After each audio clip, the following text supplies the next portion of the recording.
こんにちは、工具屋てっちゃんです。今日の工具屋てっちゃんがおすすめしますはこちら。はい、ディッキーズのコンベックスです。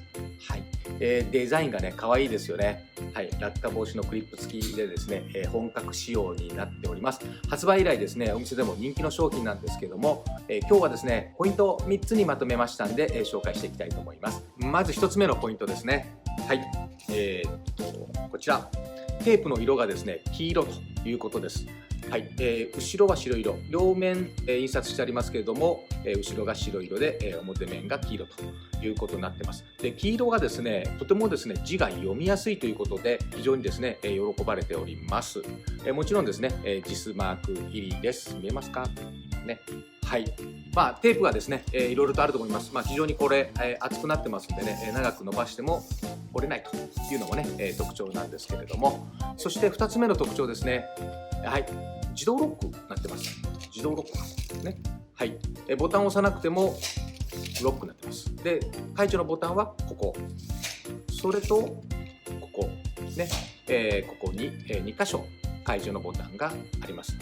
ポイント2つ目は自動ロックで、解除ボタンね、2箇所であるということです。はい、それとね、3つ目です。ここの先端ですね、先端。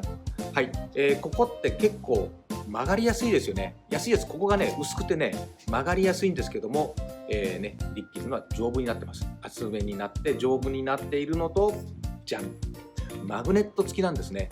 はい、これがですね、はい。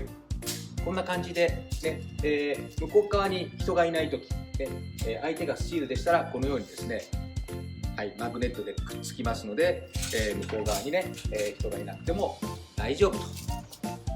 はい、先端が丈夫でマグネット付き、ねこれが、3つ目のポイントになっております。